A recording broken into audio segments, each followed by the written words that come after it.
अमृताहरण तथा असुर निग्रह। हे देव, असुरों ने समुद्र से ऊपर आते हुए आपके हाथ से अमृत हड़प लिया। तब आप उन असहाय देवों को आश्वस्त कर तुरंत ओझल हो गए।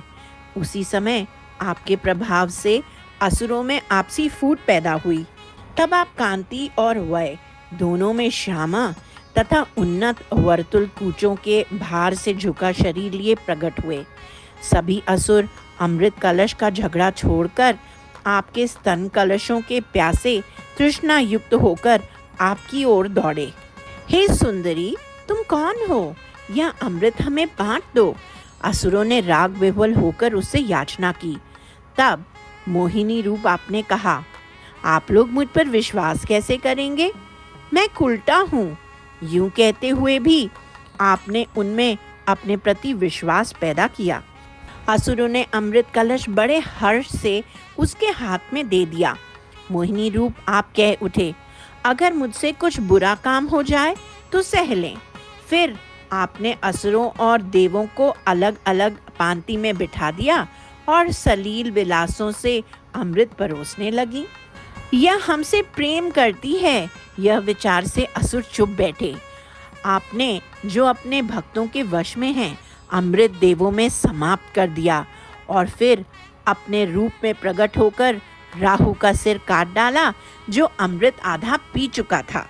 इस प्रकार आपने अपने हाथ से अमृत छीन लेने का फल असुरों को भुगता दिया और चले गए। तभी असुर लोग युद्ध के लिए देवों से भिड़ गए। युद्ध भयंकर होकर बढ़ा। देवगण असुर प्रधान बलि की माया से मोहित हो गए तो आप देवों की रक्षा के लिए फिर प्रकट हुए। आपने कालनेमी तथा माली आदि असुर प्रधानों को मार डाला और इंद्र ने बलि, जंभ, बल, पाक आदि को, जिसका वध न सुखी वस्तु से संभव था न आर्द्र वस्तु से, उस नमुची की इंद्र ने फेन से हत्या की। तभी नारद के कहने से वह रण आपने बंद किया।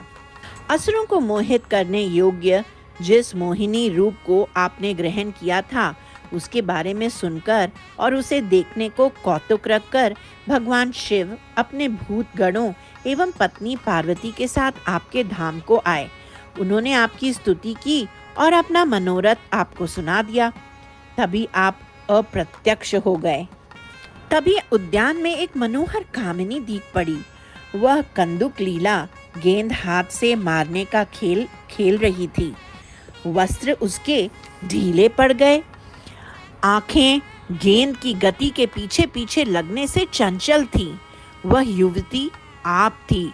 हे भगवान, आपका वह मोहिनी रूप देखते ही कामारी ने कामावश में आकर उसे आपको आलिंगन किया। भगवान शिव ने भाग जाने वाले मोहिनी रूप आपका पीछा किया। तब उनका वीर्य स्खलन हुआ, साथ साथ परमार्थ का बोध भी उन्हें हुआ।